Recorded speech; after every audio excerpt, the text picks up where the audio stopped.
ለምን ሰለጠንን?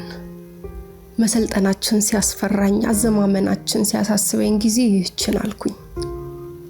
ያለ መዘመናችን ጉዳት የመዘመናችንን ጉዳት ቢበልጠው ጊዜ ሰጋው። ጭራሽ ከዚህ በላይ ሊያዘምኑን ደግሞ ታጥቀው ተነስተዋል።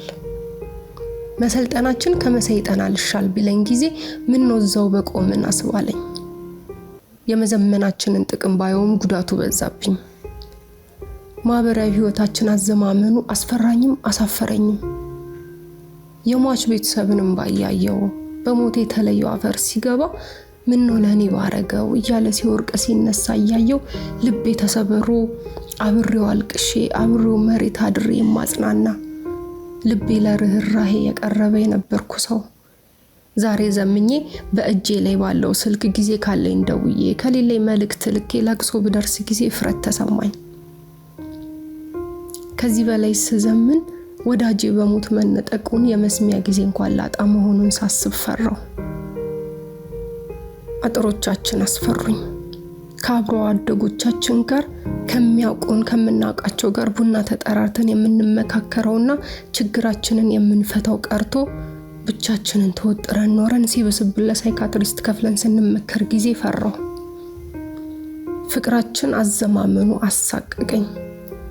ያኔ ሳልዘምን ፍቅሬ መስዋዕትነቱ ከልብ ነበር። እምነቱ አለት ነበር። አፌ ላይ ታትሞ የነበሩት አይኔ ላይ ይነበብ የነበረው ሁሉ እውነት ነበር።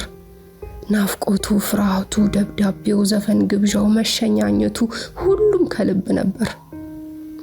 ከእናቶቻችን የምንሰማው የራሳቸው የፍቅር ታሪክ እየሰማን ያደግነው የፍቅር ህይወት በልባችን ተቀርጾ ነበር።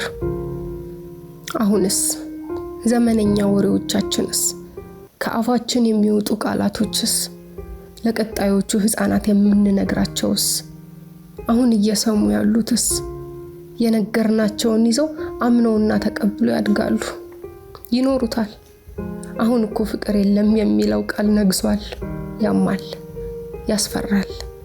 እናንተስ ምን ፈራችሁ? ምን አጣን? ምን እየተውን ነው?